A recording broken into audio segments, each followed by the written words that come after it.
Welcome back to the SOT System channel, where we connect today's digital trends with the strategies shaping tomorrow's wealth. In our previous episodes, we explored AI, cryptocurrency, quantum computing, and nuclear energy, four of the most powerful drivers of the next technological era. But behind every one of these breakthroughs lies a foundation most investors overlook: the backbone of modern innovation, semiconductors and rare earth elements. These are the invisible building blocks of the digital economy, the elements that power intelligence, energy, and computation in every corner of the modern world. Semiconductors are the nervous system of the digital age.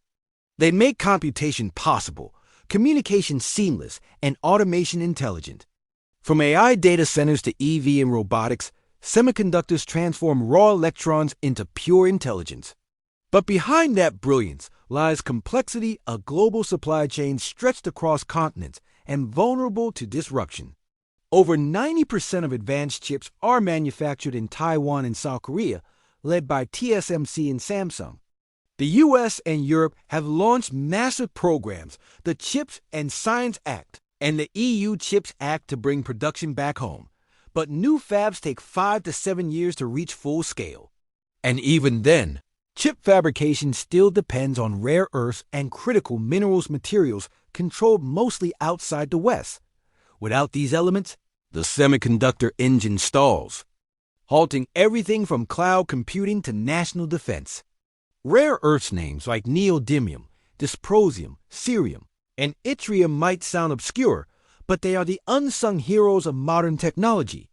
They make AI chips faster, EV motors stronger, and nuclear systems safer.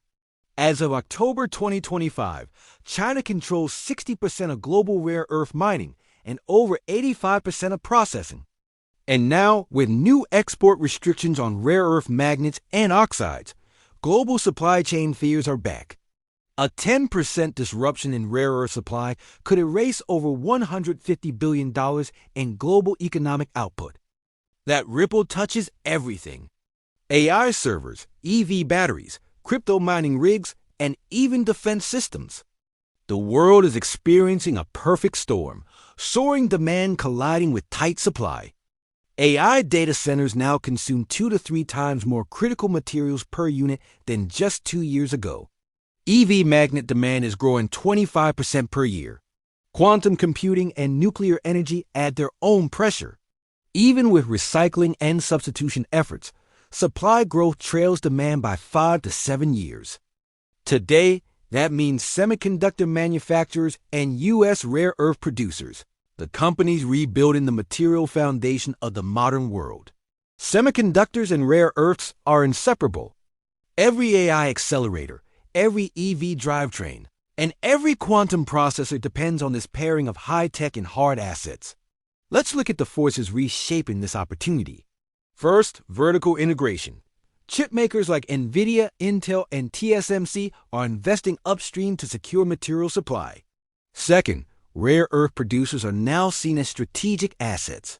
Firms like MP Materials, MP, and Energy Fuels, UUU, are becoming part of the U.S. national security ecosystem. Third, recycling innovation. New startups are turning e-waste and retired magnets into reusable rare earths, a potential trillion-dollar market. And finally, alternative materials like silicon carbide and gallium nitride aim to reduce reliance on traditional rare earths over time. The U.S. rare earth industry is still young, but it's rapidly scaling back by defense funding, private investment, and federal incentives. Here are some key players leading the way. MP Materials. MP runs the only active remine in the U.S. Mountain Pass and is building a magnet factory in Texas. Energy Fuels, UU, is expanding heavy reprocessing at its White Mesa mill in Utah, with zero debt and strong cash reserves. Idaho Strategic IDR is a profitable gold producer exploring reefs in Lemhi Pass, combining stability with growth. And US A Rare Earth, USAR, is developing the Round Top project in Texas, building a full mine-to-madness supply chain. These companies are early, but early is where opportunity begins. As rare earth supply tightens, U.S. producers may become the most strategic growth assets of the decade. Here's an example portfolio allocation based on my personal approach. Not financial advice, just perspective. A diversified portfolio could include 30 to 50% in core, AI, and semiconductor growth stocks like Nvidia and AMD. Then 20 to 35% in semiconductor equipment and foundries like AMAT and Intel INTC. 10 to 20% in AI infrastructure, the plumbing like Arista Anit Networks and Supermicro SMCI. 5 to 15% in power and analog efficiency players like ON Semiconductor. And finally, 5 to 20% in U.S. rare earth producers like MP and UUU. Use the TDCA strategy triple dollar cost averaging. Invest consistently and double down on meaningful pullbacks, typically when sectors drop 10 to 15%. This approach turns volatility into opportunity, building long-term exposure as the cycle expands. The next industrial revolution won't be powered by fossil fuels. It will be powered by electrons, algorithms, and elements. Semiconductors and rare earths are the backbone of progress, the materials behind every breakthrough we have discussed in this series: AI, crypto, quantum computing, and clean energy. As an investor, you don't need to predict the next big winner.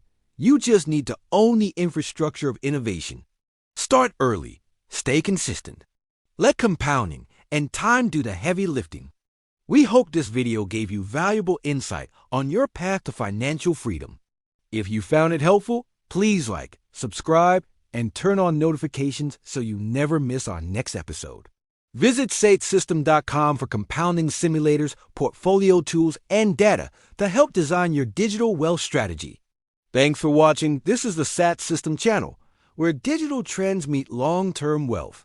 This content is for educational purposes only and does not constitute financial, investment, or tax advice. Always perform your own due diligence or consult a licensed financial advisor before investing.